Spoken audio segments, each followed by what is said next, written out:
Nazywam się Anna Hat. Do wspólnoty Franciszkańskiego Zakonów Świeckich należę 8 lat.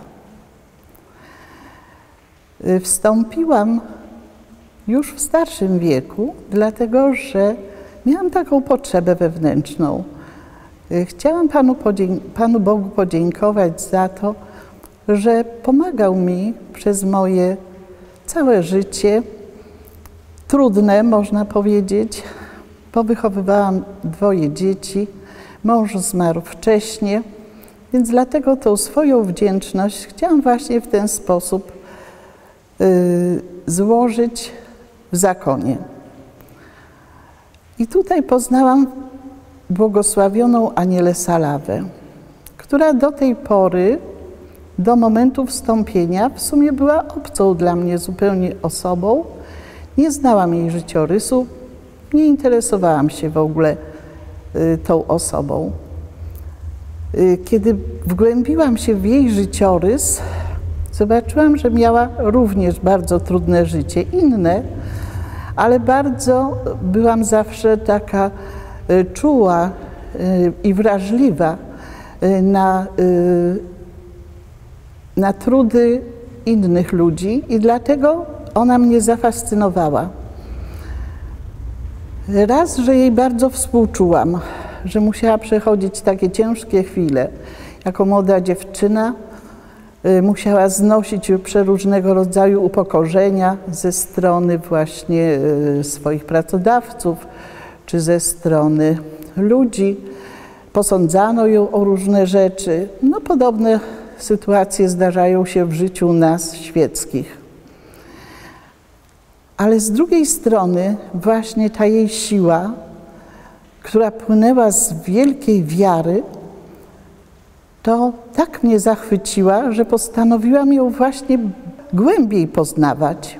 I kiedy należałam już tutaj do tej wspólnoty, przed 100. rocznicą jej śmierci, postanowiłam zainicjować składanie prośby o powołania do zakonu Franciszkańskiego Zakonów Świeckich. Były odczytywane w bazylice.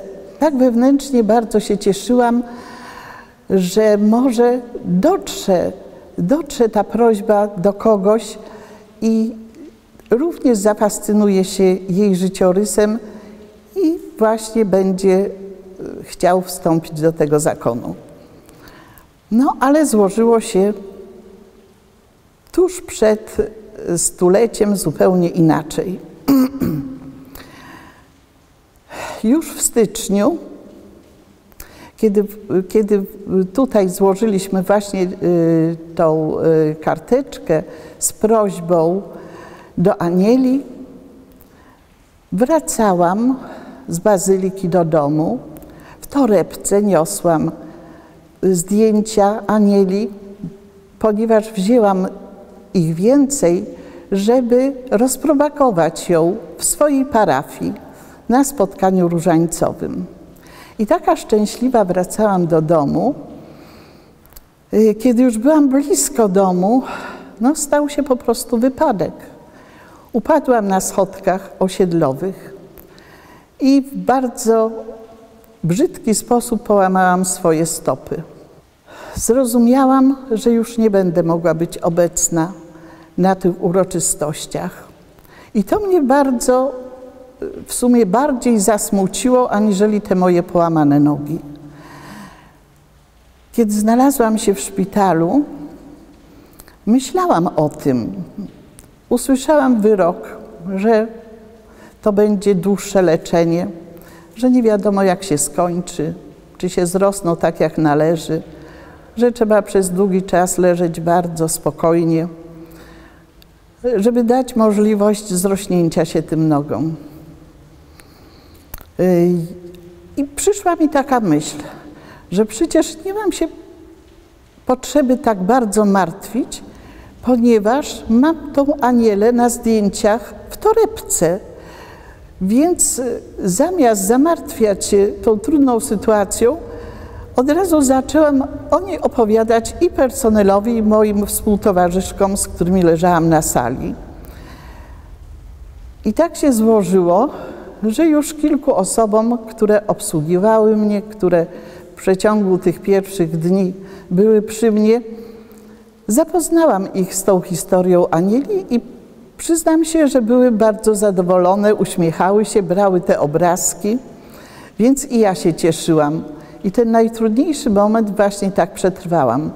Ale to jeszcze nie był taki najtrudniejszy, ponieważ dopiero po tej operacji okazało się, że muszę od razu iść do domu, a tutaj w domu wiedziałam, że nikt nie będzie, nie mam nikogo, po prostu jestem sama, więc to była dla mnie bardzo trudna sytuacja, ale dziękować Bogu właśnie za przyczyną modlitwy do błogosławionej Anieli.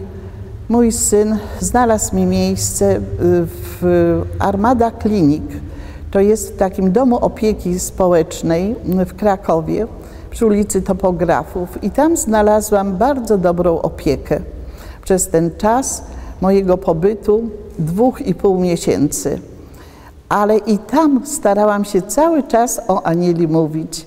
I byłam bardzo szczęśliwa, że właśnie 12 marca, kiedy tutaj już obchodzono uroczystości, ja na własnych nogach mogłam zebrać ludzi, tych chorych i im opowiedzieć historię o Anieli.